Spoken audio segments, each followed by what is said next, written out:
Well, everyone, it's time for us to go and take a look at the Google Pixel 3a XL and see how this specific phone holds up in 2023. Now, I will probably be the first one to tell you that this phone, it's not that it's not worth buying anymore, but there are just so much better phones that you can buy in the brand new market that it may make a little bit more sense to buy a phone like that rather than buying a phone like this. So keep that in mind, but regardless, I think the Pixel 3a XL still has quite a bit of power, still has a lot of performance left in it. So if you want to buy it, go for it. But I will leave some phones I love linked down in the description. You can get that from there and you can help support the channel at the same time. Now starting off with the outside of the Google Pixel 3a XL, this phone has a 6-inch OLED display on the front. It's a 1080p panel, and it's a very good looking panel. I've always felt like Google did a great job with these displays, and that was something that was very good. The funny thing was, this phone, although it's not like the best, most beautiful panel of all time, for as cheap of a phone as this thing was, I think it was like $375 or it was less than $400 or something like that. And that was a very good price for a phone like this.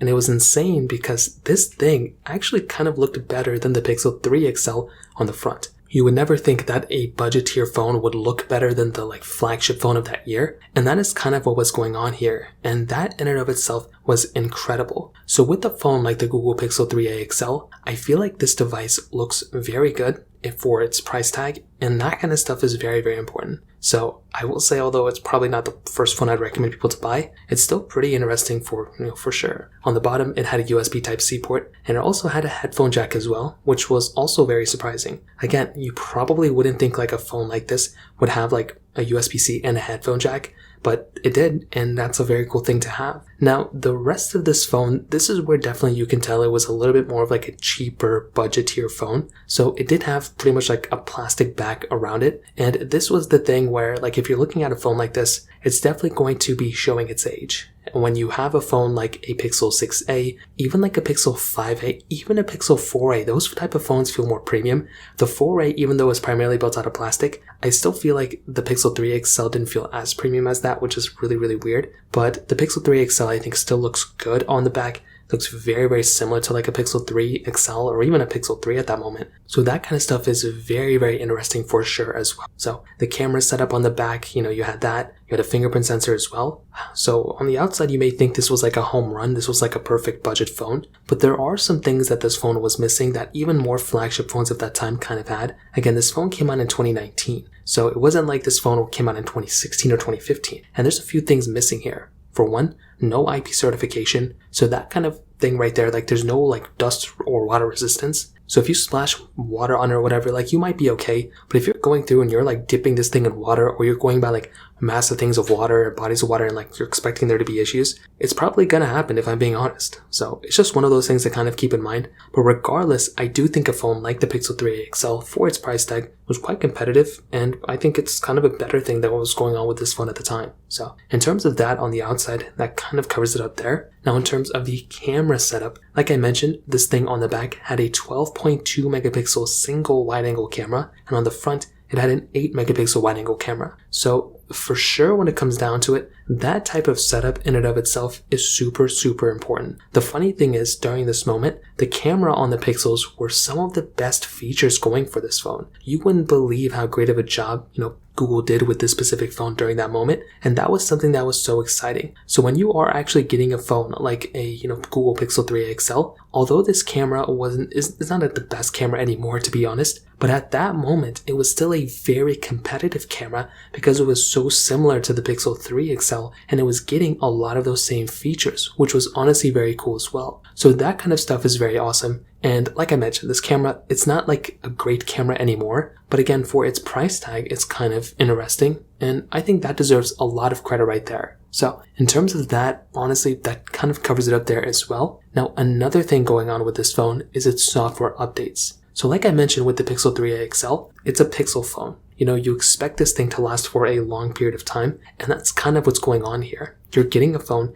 that is going to be supported for a long period of time when it first came out, but clearly this thing has been unsupported for a year or 2 years now at this point. But it ended off with Android 12, which honestly wasn't that bad of a version to end off with. It got a lot of those like improvements from like that standpoint. It was, an Android 12 stock Android phone too, so like that's also deserving of some credit. So although it wouldn't be like the first one I'd recommend of like updates, it was pretty decent. And again, I think that's just another testament of what Google was able to do at that moment. Again, would it be the first phone I'd recommend people to buy? Like right now, clearly not, but it did last kind of longer than you'd probably expect. So I think that's a cool thing going for this phone as well. So from that perspective, that kind of covers it up there as well. Now, another big thing going on with this phone is kind of with its performance. So at that time, it had that Qualcomm Snapdragon 670 chipset inside with 4 gigabytes of RAM. Now, the thing you have to keep in mind with this type of phone is that the chipset really isn't that good anymore. I mean, it was good during that moment, but it was a budget-tier phone even back in 2019. So as of right now, it's not that good of a performing device, and those are just the type of things that happen. When you're getting a phone, again, like the Pixel 3a XL, you probably expect this phone to be